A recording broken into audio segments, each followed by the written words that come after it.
नमस्कार सोल्जर्स। तो आज हम एक वैकेंसी के बारे में बात करने वाले, गवर्नमेंट वैकेंसी के बारे में। और उस वैकेंसी में आज हम सिर्फ आपके बारे में बात करने वाले कि आपको कितनी वैकेंसी है, उसमें एक सर्विसमैन के लिए कितनी वैकेंसीज है। उसी के साथ हर एक छोटी छोटी बात जो रेलवे रिक्रूटमेंट बोर्ड से आई है वो हम डिस्कस करेंगे और आपको बताएंगे कि आपको क्या चीजें ध्यान में रखनी चाहिए जिससे फॉर्म फिलिंग और आगे की सारी प्रोसेस जो है वो इजी होने वाली है। तो चलिए ज्यादा वक्त न गवाते हुए हम स्टार्ट करते हैं आज का सेशन। तो सबसे पहले तो डेट ऑफ ओपनिंग्स हमें देखनी है कि आपको फॉर्म कब से फिल करना है और कब तक आपकी डेट है। सो यहाँ पे आप देख सकते हो। तो 9 तारीख से मतलब मार्च के 9 से फॉर्म फिलिंग स्टार्ट हो चुकी है और उसी के साथ 8 अप्रैल को आपकी फॉर्म फिलिंग स्टॉप होने वाली है। तो 8 तक आपको फॉर्म फिल करना है, जल्दी ही कीजिए। लास्ट मिनट बहुत ज्यादा साइट जो है लोड होनी स्टार्ट हो जाती है। ठीक है, चलो। तो यहाँ पे आपको जो मतलब डेट है पेमेंट की, डेट ऑफ मॉडिफिकेशन, जो आपको कुछ चेंजेस करनी है एडिट और पेमेंट की, उसकी एक डेट बढ़ा के दी गई है, उसका भी ध्यान रखिए आप। चलो तो आगे बढ़ते हैं। यहाँ पे आपको आज हम सिर्फ एक सर्विसमैन की बात करेंगे, लेकिन आपको भी कुछ चीजें जो लगती है उसके लिए हमें सब पूरा ऐड देखना ही पड़ेगा उसी चीज के लिए। तो देखिए यहाँ पे आपको पे के बारे में दिया गया है। तो ठीक है, यहाँ पे आप देख सकते हो पे मतलब टेक्नीशियन ग्रेड 1 और टेक्नीशियन ग्रेड 3 के लिए ये जो वैकेंसी निकली हुई है पे है। ये ज्यादा चीजें कुछ डिपेंड नहीं करती क्योंकि ये बेसिक पे होता है, इससे बहुत सारी चीजें ऐड हो जाती है। ओके, सो आपका पेमेंट यहाँ पे बढ़ जाता है। ठीक है, चलो। तो इसका तो आप लोग ध्यान रखेंगे।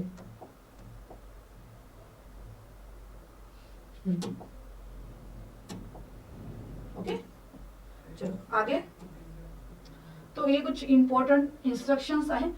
तो ज्यादा कुछ नहीं, हर एक फॉर्म में सेम ही इंस्ट्रक्शंस होती है, इस पे ज्यादा ध्यान नहीं देना चाहिए हमें, क्योंकि अगर आप चाहते हो तो आप पढ़ सकते हो, लेकिन इस पे टाइम हम नहीं गवाते अभी फिलहाल के लिए। ओके, तो चलिए।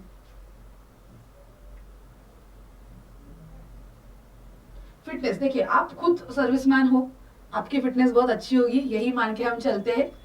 ओके, तो एज एज के बारे में आगे डिटेल में दिया गया है कि एक सर्विसमैन के लिए और एक सर्विसमैन में कैटेगरी वाइज कैसा एज रिलैक्सेशन रहेगा उसके बारे में आगे दिया गया है, उसी में हम बात करते हैं। यहाँ पे ज्यादा कुछ हम डिस्कस नहीं करते हैं। आप जो नॉर्मल एज क्राइटेरिया है वो अगर आप देखना चाहोगे तो यहाँ पे नॉर्मल एज क्राइटेरिया जो है वो आपको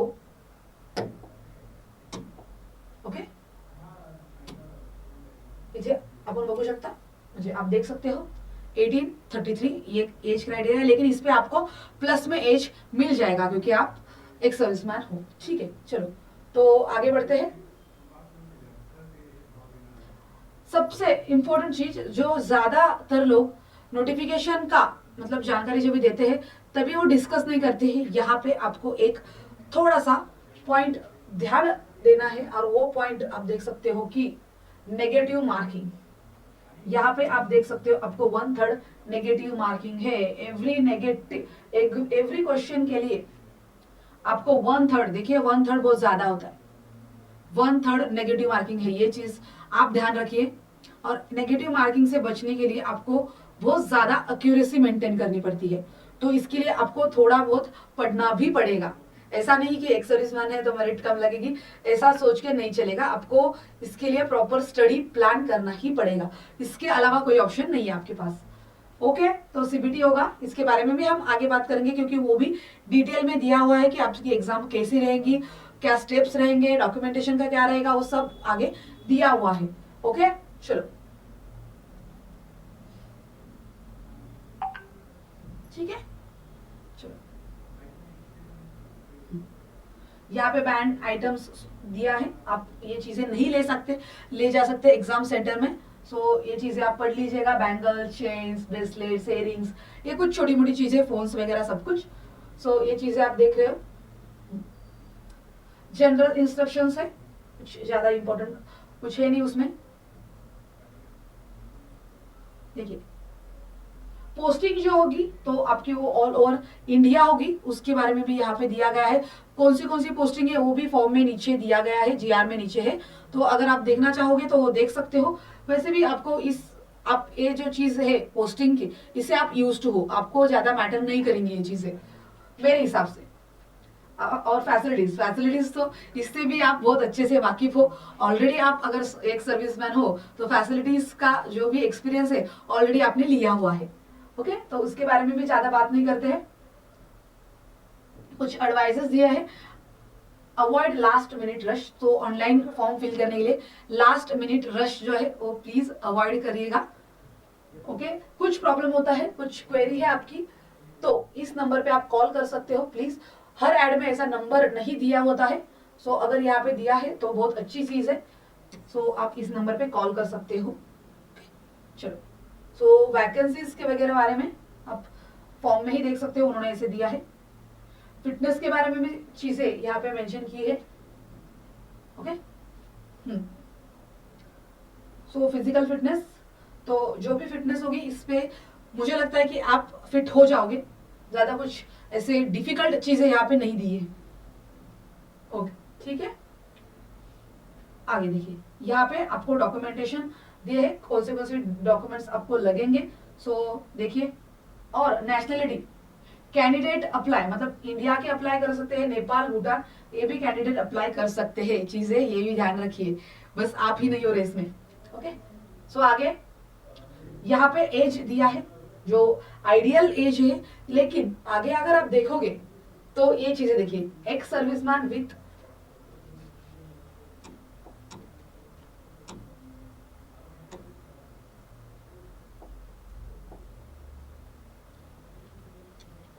ओके,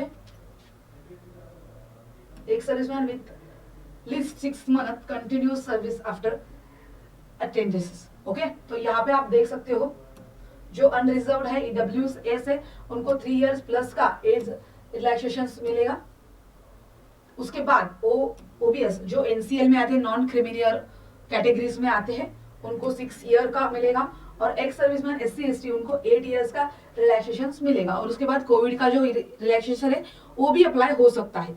ओके, चलो, क्यों मतलब हुआ है बाकी सारे एग्जाम्स में, तो यहाँ पे हम देखते हैं। ओके, तो एज यहाँ पे अलग रहेगा सबके लिए, जो रिलैक्सेशन है वो अलग अलग है, पीडब्ल्यूडी के लिए, पीडब्ल्यू के लिए, ओबीसी के लिए, एनसीएल सबके लिए अलग अलग है, लेकिन आप सिर्फ अभी के लिए एक्स सर्विसमैन का ही देखेंगे। उसके बाद हमने वो जो देखा टेक्नीशियन ग्रेड 1 के लिए देखा, अभी हम जो देख रहे हैं वो टेक्नीशियन ग्रेड 2 के लिए देख रहे हैं। यहाँ पे भी लगभग चीजें सेम ही है, रिलैक्सेशन सेम ही मिल रहा है। ओके, जो पहले मिल रहा था ग्रेड 1 के लिए। आगे अगर आप देखोगे तो जो एज है वो काउंट कहाँ से करी जाएगी, जो अनरिजर्व्ड है उनको 1988 और उसके बाद ईडब्ल्यूएस उनको 1991 से ये चीजें देखेंगे वो लोग। ठीक है, आपको डॉक्यूमेंट्स रेडी रखने हैं अगर आप कैटेगरी से अप्लाई कर रहे हो, एससी एसटी ओबीसी अगर हो, सो एनसीएल आपको रेडी रखना है। और सबसे इंपॉर्टेंट चीज यहाँ पे मैं आपको बताना चाहती हूँ, एनसीएल जो चीज होती है वो स्टेट के लिए अलग निकलती है और सेंट्रल के लिए अलग निकलती है। सो आपको उसी चीजें पे देखना है कि आपका एनसीएल स्टेट का है या सेंट्रल का है। बहुत बार ऐसे होता है कि हमारे पास एनसीएल तो होता है लेकिन वो हमारा स्टेट का एनसीएल होता है, हमारे तहसील से निकाला होता है, सो वो वहां पे अप्लीकेबल नहीं होता है। सो आपको सेंट्रल का निकालना पड़ेगा और उसका डेमो यहीं पे मतलब जीआर में दिया हुआ है, आप वहीं से प्रिंट निकाल के आपका जो एनसीएल है वो यहाँ से ले सकते हो अपने तहसील में जाके सेंट्रल का। एजुकेशनल क्वालिफिकेशन आप अगर देखोगे तो यहाँ पे देखिए एजुकेशनल टेक्निकल क्वालिफिकेशन अगर आप देखोगे, एक मिनट, ठीक है, तो यहाँ पे अब अगर आप डिप्लोमा होल्डर हो, degree engineering will be not accepted courses completed act appearance ITR for the post of technician पे level 2 unless otherwise specific, graduate appreciate will not be expected in lieu courses of completed act apprenticeship. So यहाँ पे आपको ITR अगर है आपके पास best है, क्योंकि ये पोस्ट ही टेक्नीशियन की है। और अगर आपके पास वक्त हो अगर आप रिटायर होके आते हो, आपने जल्दी सर्विस खत्म की है, कुछ ऐसे होते हैं जिन्होंने ज्यादा सर्विस की होती है, और कुछ एक सर्विसमैन ऐसे होते हैं जिन्होंने कम सर्विस की है। जो अगर आपके पास वक्त है, आपके पास इंटरेस्ट है, तो आप ITI का कोर्स है वो कर लीजिए, क्योंकि यहाँ पे और दूसरी जगह पे भी वैकेंसीज बहुत अच्छी अच्छी निकलती है। सो ये चीज कर सकते हो, बहुत सारी चीजें हैं आप कर सकते हो। स्टेनो का कोर्स कर सकते हो, 1 साल का कोर्स होता है, कभी कभी तो 6 महीने का भी हो जाता है, वो भी कर सकते हो। उसके बाद जो मैंने अभी अप्रेंटिसशिप का कहा, वो भी आप कर सकते हो। चीजें बहुत बेनिफिशियली होती है, मेरिट कम लगता है, और आपको एक स्किल वाला जॉब मिल जाता है सेकेंड इनिंग में आपके। ये चीजें ध्यान रखिए। ओके, सो उसके बाद कैटेगरीज जो है उसको आपको फीस देखनी है कैटेगरीज में। ओके, तो ओपन के लिए तो आपको 500 देना है। अगर आप SC ST एक सर्विसमैन, तो आपके लिए यहाँ पे बस 250 देना है। ठीक है, चलो हाफ। और पूरा आपको ऑनलाइन पे करना है, UPI से पे करना है। ये चीजें ध्यान रखिए। कार्ड से पेमेंट करोगे तो कभी कभी प्रॉब्लम हो जाता है, UPI से करिए, UPI में जाके एक्सेप्ट करिए। अगर ऐसे पेमेंट करते हो तो आपको इजी वे में हो जाएगा, और पेमेंट भी आपका सक्सेस हो जाएगा। जब तक आपको आता नहीं कि पेमेंट सक्सेसफुल, तभी तक आपका फॉर्म फिल नहीं हुआ है। ये चीजें ध्यान रखिए। आपको मैसेज आना चाहिए कि आपका पेमेंट सक्सेस हुआ है।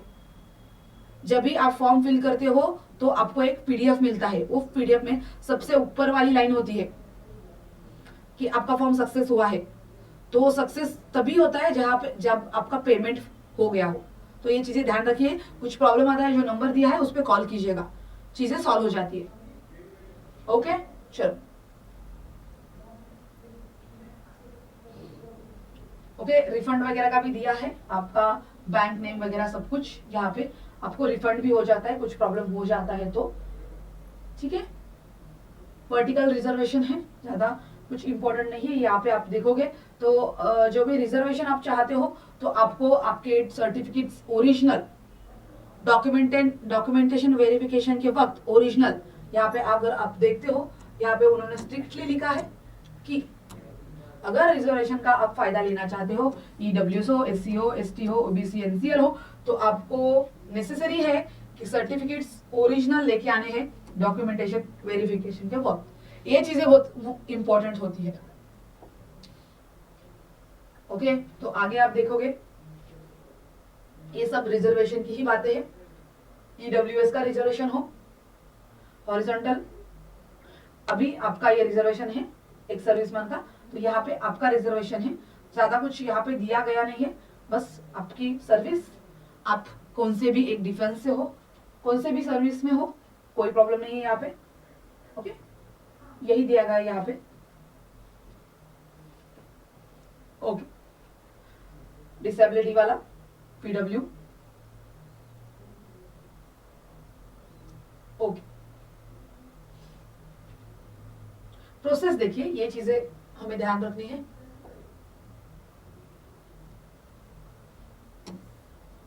तो देखिए आपका प्रोसेस कैसे रहेगा। पहले तो हम फॉर्म फिल करेंगे, ऑनलाइन वाला फॉर्म फिल करेंगे। उसके बाद एप्लीकेशन अगर आपका हो जाता है, सक्सेस हो जाता है, तो आपको देनी है कंप्यूटर बेस्ड टेस्ट, CBT देनी है। तो CBT आपकी होगी 100 मार्क्स की, और 19 मिनट उसका टाइम होगा, मतलब 1.5 घंटा उसका टाइम होगा, ध्यान दीजिए। ओके, उसके बाद डॉक्यूमेंटेशन वेरिफिकेशन का जो है वो प्रोसेस होगा आपका, जो आपके ओरिजिनल डॉक्यूमेंट्स हैं, और जो अप्लाई किए हैं वो डॉक्यूमेंट्स ओरिजिनल होने चाहिए, ध्यान रखिए। और उसके बाद आपकी मेडिकल होगी। सो अगर ये आप चीजें फॉलो करते हो सब कुछ अच्छे से, तो आपका सिलेक्शन हो जाएगा।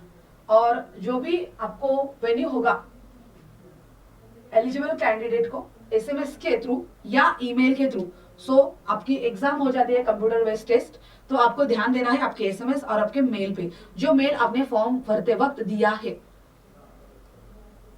ओके, सो सिलेबस सुधा, मतलब सिलेबस देखिए आपको दिया है। सिलेबस देखिए क्या है। सिलेबस में आपको जनरल अवेयरनेस है, जनरल इंटेलिजेंस है, बेसिक कंप्यूटर एप्लीकेशंस है, मैथमेटिक्स है, and basic science and engineering है। अभी इसको वेटेज कैसा कैसा है वो भी आगे दिया है, उसके ऊपर भी बात करेंगे। और सिलेबस के लिए एक अलग से हम वीडियो डालेंगे जो डिटेल सिलेबस हो, मतलब सिलेबस का एनालिसिस के लिए हम एक अलग से वीडियो डालेंगे, वहां पे हम सिर्फ सिलेबस के बारे में बात करेंगे। इसके बाद वही आएगा वीडियो, ठीक है। और जनरल अवेयरनेस और जनरल इंटेलिजेंस के बारे में तो मैं आपको बताऊंगी क्योंकि वो मैं ही ले रही हूँ आपका। ओके, चलिए।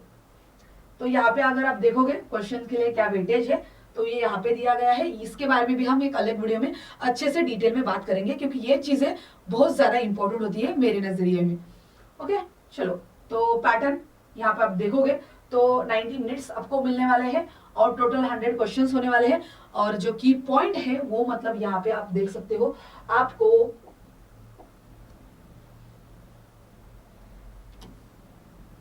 1/3 मार्क्स का डिडक्शन है, नेगेटिव मार्किंग है, ठीक है। चलो, तो यहाँ पे आपको मिनिमम कितने मार्क्स ऑब्टेन करने हैं नेक्स्ट लेवल जाने के लिए, मतलब अगर आप सीबीटी देते हो तो डॉक्यूमेंटेशन वेरिफिकेशन में जाने के लिए आपको कितने मार्क्स, कितने परसेंट ऑफ मार्क्स जरूरी है वो देखेंगे। तो आप देख सकते हो यहाँ पे EWS के लिए आपको 40% ऑफ योर टोटल मार्क्स, मतलब आपके मतलब टोटल 100 मार्क्स में से 40% आपको लेने जरूरी है, 40 मार्क्स। उसके बाद ओबीसी के लिए 30, SC 30, ST के लिए 25, ये परसेंटेज आपको लेने हैं, तभी आप नेक्स्ट लेवल में जाओगे। इससे अगर नीचे है तो आप वहीं पे डिस्क्वालीफाई हो जाओगे, चीजें ध्यान रखिएगा। ओके, ठीक है। सिलेबस जो है वो दिया गया है, उसके बारे में हम बात करेंगे जरूर कि सेम, दोनों एक सेम ही चीज है, कुछ अलग नहीं। आपको डॉक्यूमेंट स्कैन करके डालने हैं ऑनलाइन जब आप फॉर्म फिल करोगे, और साइज जो है आपके डॉक्यूमेंट्स का वो भी दिया गया है। यहाँ पे देखने की कोई जरूरत नहीं है, आप जब फॉर्म फिल करोगे वहां पे भी नीचे साइज जो है डॉक्यूमेंट्स की वो दी होती है।